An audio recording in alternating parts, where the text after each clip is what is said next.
Tonight on News 30, Congress passes a bill to keep DHS funded. And the use of camera drones causes questions of regulation in the U.S., even here in Shawnee.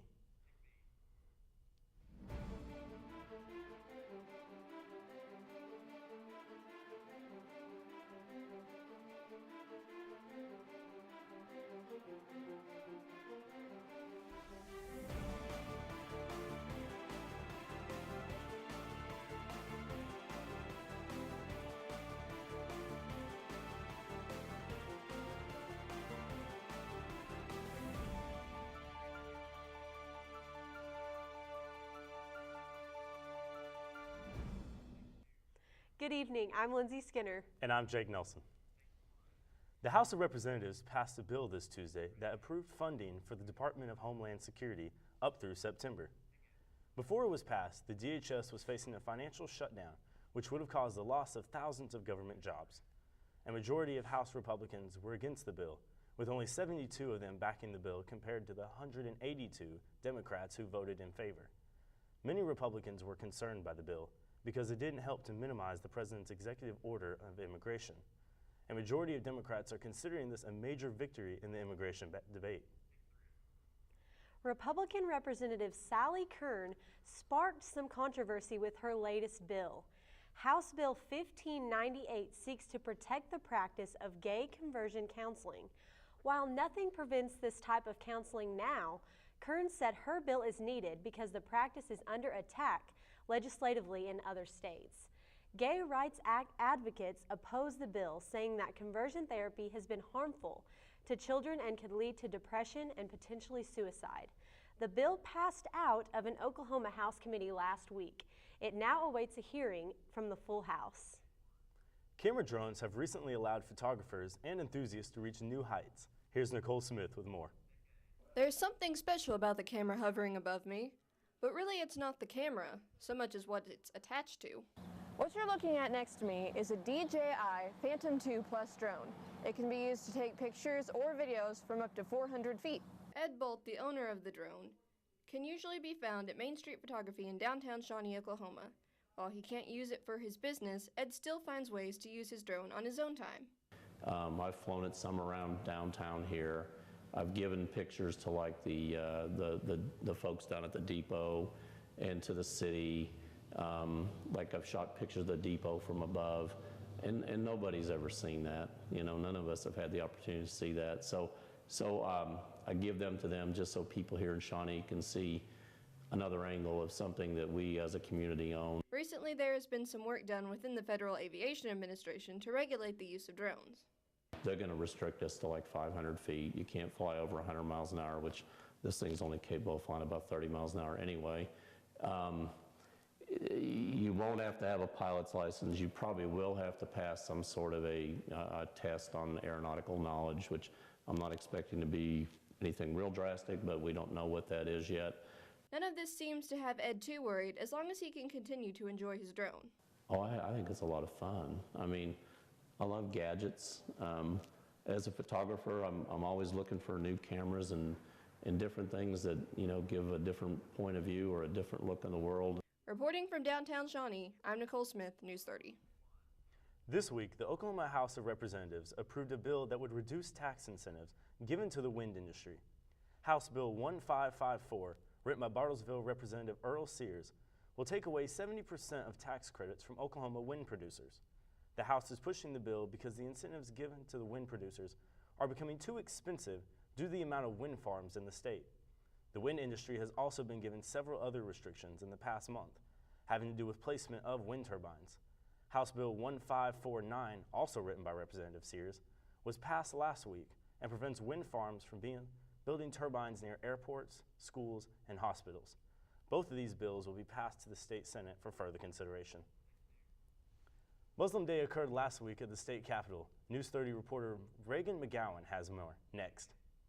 Since January 1st, 2000, the Federal Communications Commission has required all new television sets 13 inches or larger to contain a V-chip. The V-chip allows caregivers to block programming on their televisions that they don't want children to watch. Caregivers can use the remote control to program the V-chip to block the display of programs that carry certain ratings. The V-chip also blocks programs based on any future rating system. According to TVGuide.com, 43% of people do not know of this technology, and only about 16% of people utilize it. If this is something you were not aware of, you can find out more at www.fcc.gov. The healthcare deadline for Obamacare has passed, but Senator Langford has co-sponsored a bill that may change what is covered by the health insurance. No Taxpayer Funding for Abortion Act is the bill that would eliminate taxpayer dollars going to abortion coverage. The bill passed 242 to 179 in the House on January 22nd and continues to have progress. The state capitol hosted the very first Muslim Day last Friday. The day was filled with sessions led by religious leaders and elected officials, as well as an interfaith prayer.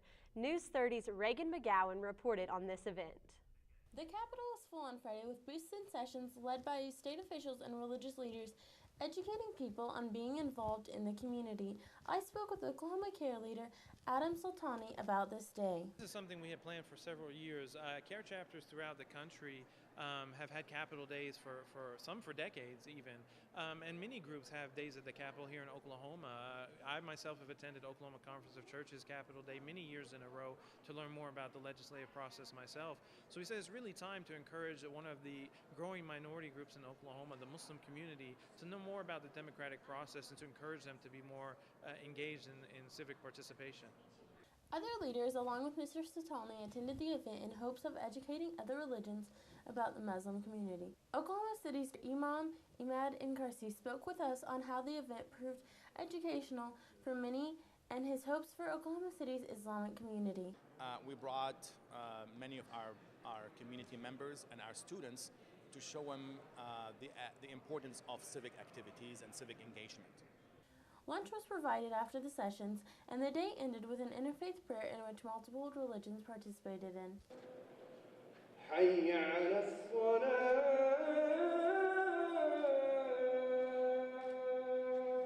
I'm Reagan McGowan reporting for News 30. Allahu Akbar, Allahu Akbar. Our Father, who art in heaven, hallowed be thy name.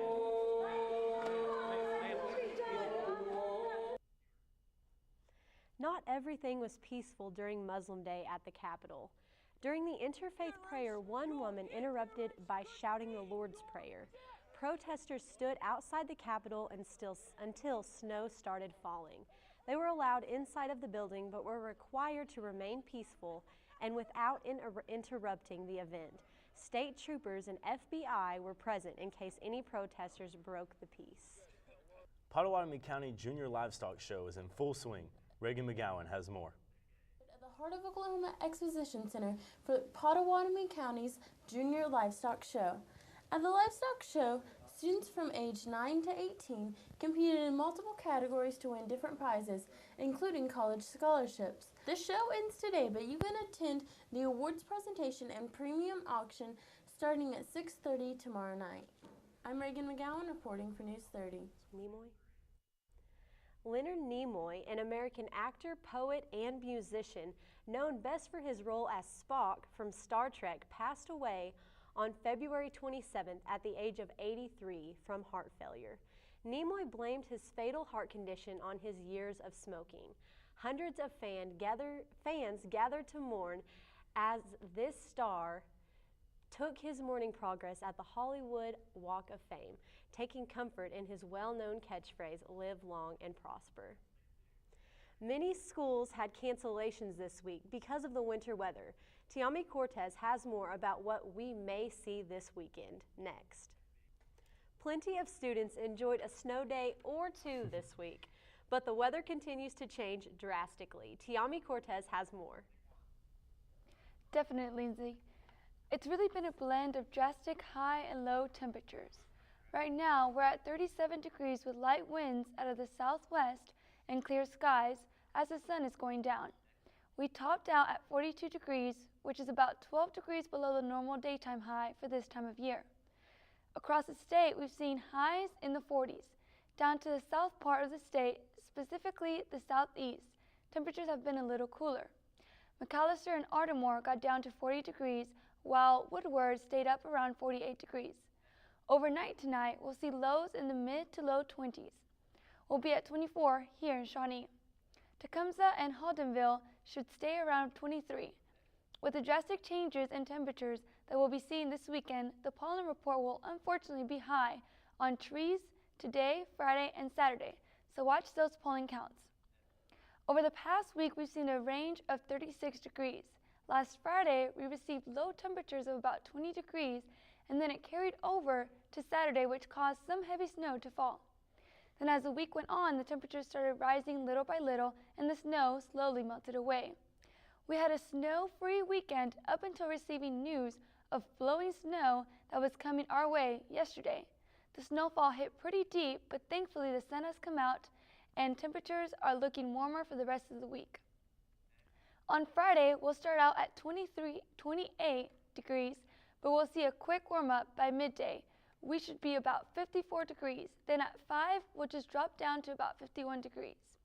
The clouds will be coming in, causing less sunshine for Saturday, but still at a nice high of 64 with a low of 40. And then on Sunday, cloudy skies will continue with 60 degrees and a low of 37. Our week will begin with a high of 63 on Monday and a low of 37. Then on Tuesday, we'll have a good source of sunlight with a high of 68 and a low of 42. And in the middle of the week, Wednesday and Thursday, will be our week's highest temperatures, both at 73 degrees. However, it looks like there'll be no chance of snow or rain, so enjoy that nice sunny weather that will be coming in. That's all for this week's weather. Jake and Lindsay, back to you. Despite crazy weather, the show must go on. Oklahoma Baptist University opera performance Susanna begins tonight. Here's Hannah Lounsbury with more.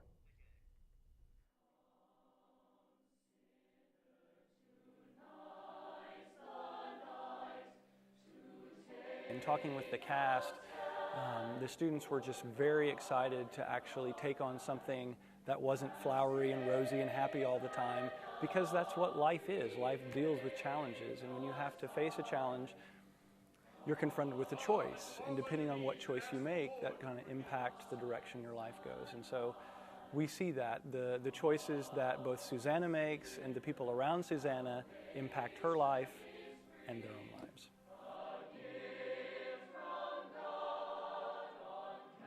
Susanna